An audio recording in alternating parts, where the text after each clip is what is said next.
Welcome to another episode of News Buzz by Twice Told Tales podcast. Back in during the protests, which started in September in Iran, if our audience can remember, we worked on an article that was published in January on the gray zone, where we addressed some of the craziest lies about Iran and the protests. And one of them was the claim that Iran was going to execute 15,000 protesters, and how that was like, I mean, how is that even possible? You can just lie about Iran and you expect the audience to believe them. And then we had celebrities retweeting that, even Justin Trudeau retweeting it before taking it down. So the story is going on, and with new forms and new ways, but it's still the same story, that there is an Islamic government that is looking to suppress the voices of its protesters, and protesters are being executed for nothing but simply protesting the government's policies. But the most recent case was the execution of 3 terrorists, I would say, just last Friday. And there was a lot of uproar on social media, especially. That was, when I tracked them down, it was mostly circulated by MEK terrorists, and because one of the people who was executed was an affiliate of the MEKs in Isfahan, where I live. And these 3 people had actually a record of previously of like crimes and felony. And a lot of people knew them as being like criminals, and they confessed, and there were people who were saying that his confessions were forced, but then there were also videos and screenshots of their messages and the videos that they shared with the MEK of, for example, different like IRGC bases. Like the guy would film them and picture them and send them to the MEK, like someone in the MEK. And they also bought arms and weapons a few days before they killed these 3 security forces, who were actually not armed. Like, they didn't have live ammunition or anything, and that's how they ended up being killed on the streets. But the way the happy to do that, or he was what was the quote he did, and it was recorded exactly before.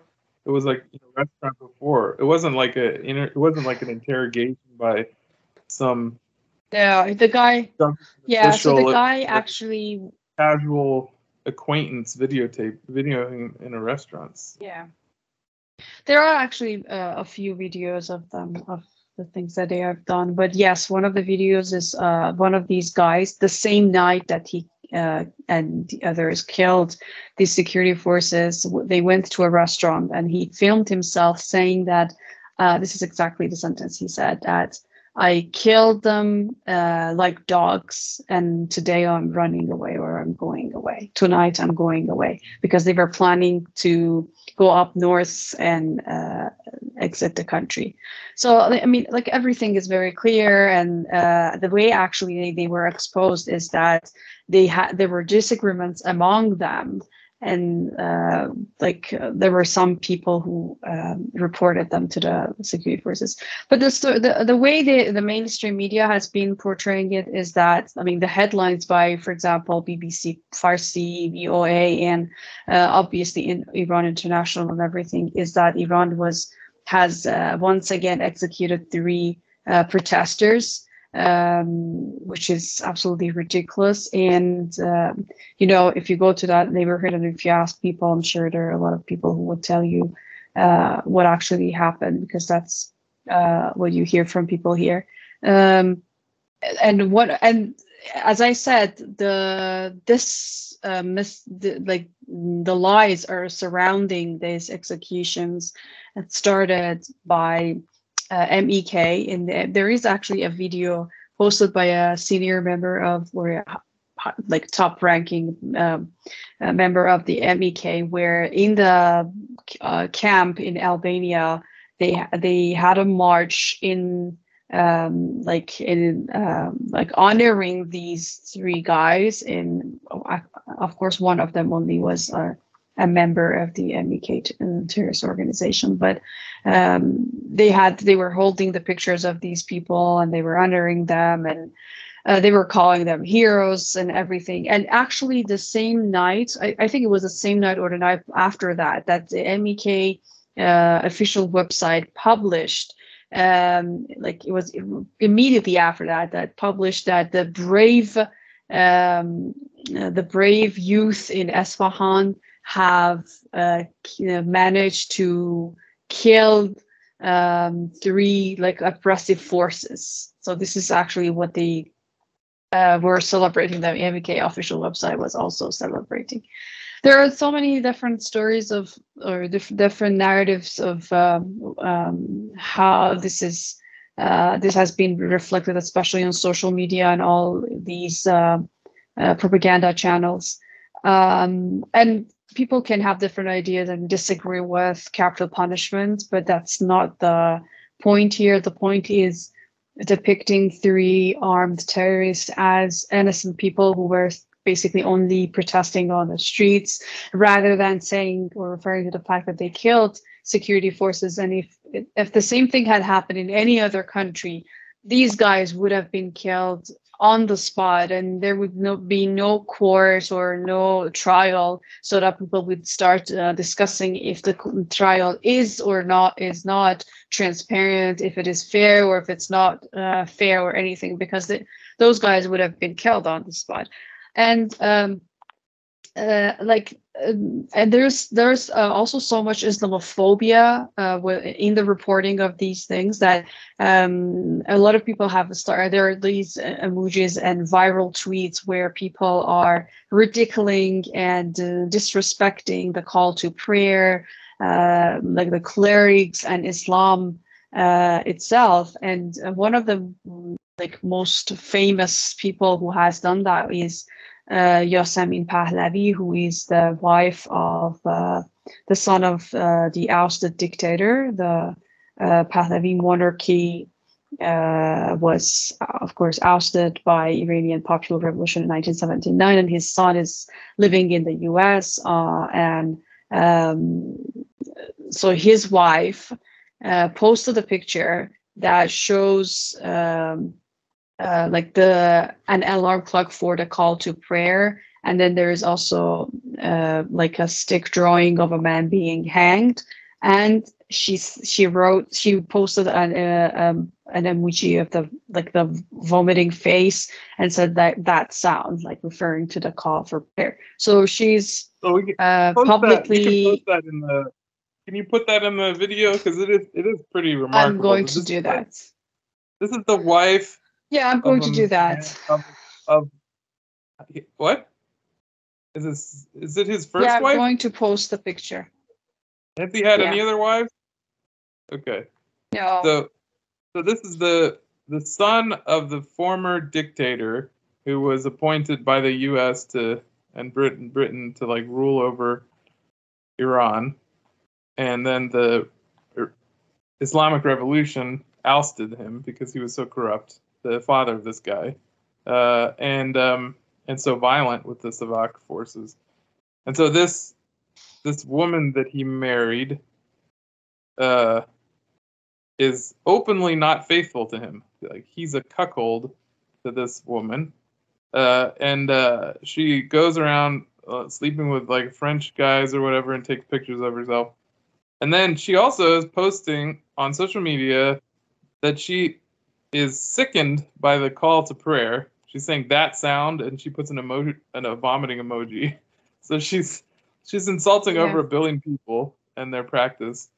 And then on Twitter, she's having people reply saying, "Oh yeah," people with Iranian-looking names reply saying, "Oh, I can't wait until that sound is not in Iran, coming from speakers in Iran anymore." It's like if you were to go to, I don't know, Italy, and then tweet out vomiting sounds to the church bells, or something. I mean, it's like an ancient religious tradition, and like it's just unbelievable hatred Respected and by a vile lot of contempt. people, practiced by a lot But of people. I think it also reflects like these are people who wish that they were in power again and want to be in power again in Iran, but they're not. They're not thinking as politicians. They're not thinking as people who need to appeal to the demos. They're not democratic No, thinkers. They're yeah, they're they're the they're not they're like the they come from dictatorship, and they're showing that because they're like saying we're going she to actually say what we posted. want. Yeah, she and she and her husband were um, meeting with Netanyahu and with the head of the Israeli intelligence services a few weeks ago, and she posted a picture of a female IDF soldier with the hashtag Zanzandagi Azadi, which translates to life, woman, life, freedom, which was the hashtag used during these Yeah, protests. And by the way, was invented by the Kurdish terrorists in Syria back many years ago, and then was adapted in Farsi and used by the so-called protesters. So pro-Israeli. she's very, yeah, but it's not. I mean, it's she's not even hiding it, and she's disrespecting Palestinians. She's disrespecting Muslims. She's disrespecting Iranians and the culture in Disrespect her every own way. husband. And Who's she doesn't supposed even to care. be her avenue of power, right? She's supposed to derive her power through marriage Yeah, from her husband, and she disrespects him. His name is also Muhammad, and which is interesting because she obviously has some problem with Islam. So yeah. she's not a fan of Muhammad's wherever she finds him, apparently. And she disrespects a billion plus people on the fly in a tweet, like for no reason. Like it it's pure hatred, and it's dictatorial hatred, and it's bizarre. I don't think the woman or her husband are. They need psychiatrists, psychologists. They need therapists, something. Yeah. Well, yeah, that's about it. So next time, please, I mean, probably a large proportion of our audience already knows that the news about Iran is so crazy and it's full of lies and everything. But next time you hear that some protesters were hanged in Iran, please check the source and remember that no matter if you are against capital punishment and the death sentence, which is a different discussion. Those people are not protest. They have killed innocent people. They have killed police officers and security forces, and that's why they're being hanged. And they go through a trial. And actually, the trial of these three terrorists was public in people could attend. So, I mean, the discussions around like it's being or not being transparent is also different.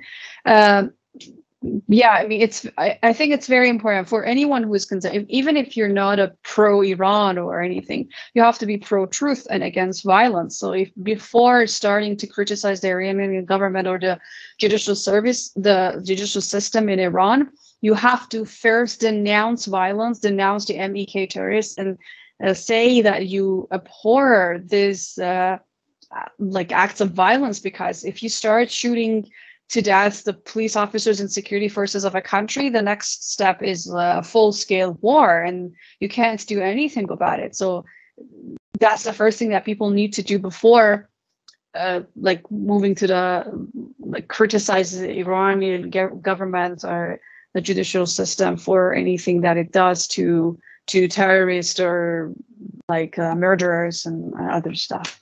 But it's also just so hypocritical because it's coming from usually news sources funded by Western governments, UK or US mostly, and they're responsible for so much death and destruction. Like I just showed you this article in the Sun, which was saying that like it's claiming some outrageous concept like that the Iranian government is killing someone every 6 hours instead of like on average. They're trying to make it sound like every 6 hours they just kill someone because it's like a heartless, like It's without just no like judicial BBC process. But Farsi's. But in that, they say the bloodthirsty Iranian regime. They use the word bloodthirsty. And it's like killing 1 million people in Iraq from that war for just literally no reason, just to make money. And then the thing going on in Ukraine right now, I mean, talk about bloodlust. There is no comparison. It actually reminded me of. Do you remember that headline by BBC Farsi? It's also in that Grey Zone article that we did, that they said the Iranian regime has killed as many people as were like that died in Ukraine war. Then when you go to the caption, you see that they have chosen different time periods in order to make it look like Iran. Iran. And you know, the thing it does is that it justifies a war on Iran. So what that article is suggesting is that even if we attack Iran, the Iranian regime is still killing more people than us. So that's what this is doing. And all these and all these like glorification of terrorists as protesters is also in the same direction and with the same purpose. It's directed at justifying either more sanctions or full-scale war, or they're already talking about attacking Iran's nuclear facilities, and the next step was Iran's military bases, Iran's IRGC bases and everything, and then you're in the middle of a war. Where innocent people are going to be killed. Yeah, it's pretty unbelievable that the public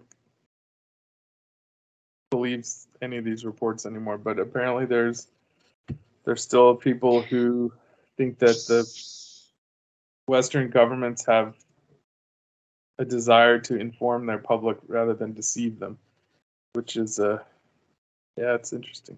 Actually, I think that maybe weirdly enough, diaspora, like the diaspora from Iran, trusts Western media more than people who like born in the West. Like I actually think that might be. I know, true. And even inside Iran, that's what is really worrisome and really makes me sad, is that even inside Iran, I know people with good intentions and people who I expect them to be like kind of skeptical and critical. They are asking, well, whether or not these people were innocent is not even the question. The question is whether the trial was fair and transparent. It is the question. These people are terrorists. They have killed people. The first thing you need to do before, as I mentioned, like, even if you want to criticize the system, you have to denounce these terrorist acts before doing anything. Yeah. Otherwise, you're just being complicit in what they did. You are glorifying acts of terrorism against a nation. It's not only these 3 security forces. When you start killing the police officers, the next step is that you're having thugs taking up arms and just shooting at random people, which has been happening inside Iran by terrorist groups, either MEK. And that's why John Bolton was bragging about how they have managed this time to deliver arms to the so-called protesters in Iran. Which protesters? Where in the world protesters have arms and start killing at security forces? They have killed more than 70 police officers and security forces during these protests, and that's because the Iranian armed forces have also tried, except for 2-3 cities where there were armed clashes between security forces and the terrorist groups, they did not use live ammunition. And you can see the evidence is that security forces and police officers are being killed and they're dying while defending people and just trying to like scatter protesters. Yeah, it's obvious to us. I just wish it was more obvious to other people. Hopefully people listening to this who've listened this far can learn something from it. And please leave comments if you have ideas of news stories, or if you think we're wrong, tell us why we're wrong, and reference your complaints so that we can actually learn something from what you're saying, if you truly believe you have some information. And so we'll see you again on another episode of News Buzz on Twice Told Tales. Thanks for joining us.